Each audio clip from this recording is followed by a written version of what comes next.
Europe 1. 9h12, Thomas Joubert. Et le fait média du jour ce matin, c'est la réaction d'Anne Roumanoff suite à la polémique déclenchée par son imitation de Christiane Taubira dimanche dernier sur le plateau de Vivement Dimanche. Un sketch qui a suscité beaucoup de réactions. Anne Roumanoff a même été taxée de racisme. Jérôme Ivanichenko, bonjour. Bonjour Thomas. Vous êtes notre expert média. Rappelez-nous tout d'abord comment la polémique a commencé. Et oui Thomas, voilà un sketch qu'Anne Roumanoff voudrait sans doute oublier. 30 petites secondes qui se retrouvent aujourd'hui au cœur de la polémique. Petit rappel, dimanche dernier, Anne Roumanoff entre en scène pour sa chronique humoristique. Elle revient sur l'affaire des écoutes téléphoniques de Nicolas Sarkozy et se lance dans une imitation de Christiane Taubira, la ministre de la Justice. Si vous êtes passé à côté de ce sketch, je vous propose une petite séance de rattrapage. On écoute. Et moi je suis contente qu'ils aient gardé Christiane Taubira parce qu'elle avait eu des petits problèmes avec les écoutes de Sarkozy, parce que le lundi elle avait déclaré « je ne suis pas au courant ». Le mardi, Héros, il avait dit qu'il était au courant. Et le mercredi, elle a dit « j'avais pas bien compris la question ». Et le jeudi, elle s'est énervée. Elle a dit « ça suffit de dire que je n'étais pas au courant. Si je dis que je n'étais pas au courant, je n'étais pas au courant. C'est marqué sur les papiers que je n'étais pas au courant ». Sauf que sur les papiers, c'était marqué qu'elle était au courant, mais elle n'était pas au courant parce qu'elle avait pas lu les papiers. Alors rire sur le plateau, certes, on l'entend, mais vous vous en doutez Thomas, l'imitation de Christiane Taubira par l'humoriste et cet accent africain se retrouve immédiatement fustigé par beaucoup d'internautes. Ils réagissent notamment sur le réseau social Twitter. Ils sont nombreux à y voir des similitudes avec les imitations parfois douteuses de Michel Leb dans les années 80. Anne Roumanoff se retrouve notamment interpellée par l'écrivain Tania de Montaigne. Je la cite, Anne Roumanoff, sachez qu'imiter Madame Taubira en prenant l'accent africain est ce qu'on appelle faire une blague raciste. Voilà, alors quelle attitude a adopté l'humoriste pour répondre à ces accusations, parce qu'il s'est retrouvé dans une position délicate, Anne Roumanoff. Absolument. Au départ, Anne Roumanoff a tenté d'éteindre les feux au cas par cas, affirmant que non, elle n'était pas raciste, qu'elle voulait se moquer des contradictions de Christiane Taubira, mais pas de son accent.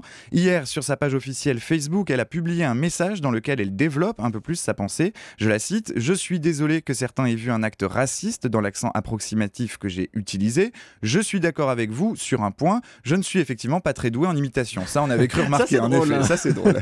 Elle poursuit, « Je prends acte du climat électrique qu'il y a en France en ce moment et j'essaierai d'en tenir compte dans mes prochains sketchs, mais jamais je n'enlèverai rien à ma liberté de dire et surtout de rire. » Une démarche d'apaisement, on le constate, qu'elle compte bien appuyer pour prouver sa bonne foi. Anne Roumanoff sera l'invitée demain de C'est à vous sur France 5, le magazine d'Anne-Sophie Lapix. Exceptionnellement, l'émission a été enregistrée en début de semaine et nous vous proposons d'écouter un extrait de cet entretien diffusé demain où Anne Roumanoff revient sur cette polémique.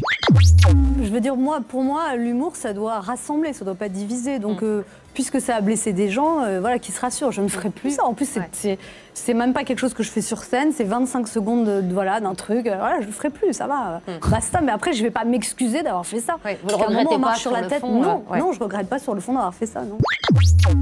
Alors Anne Roumanoff ne regrette pas sur le fond, mais insiste pour faire amende honorable. Oui, c'est vrai. Peut-on dire que c'est quand même beaucoup de bruit pour rien, Jérôme? Alors bien sûr, on a envie de croire Anne Roumanoff lorsqu'elle plaide la maladresse, mais on peut aussi lui retourner des propos qu'elle tenait encore récemment sur notre antenne ou dans une chronique qu'elle signait dans le journal du dimanche. Elle stigmatisait la culture du buzz, du clash permanent.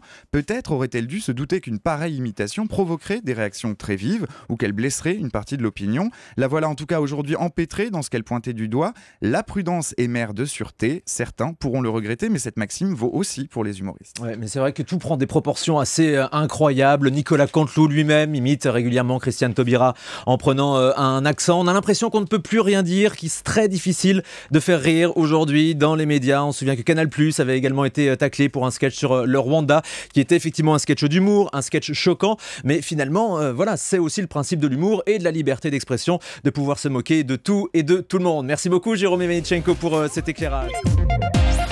Europe 1. Le grand direct des médias, Thomas Joubert.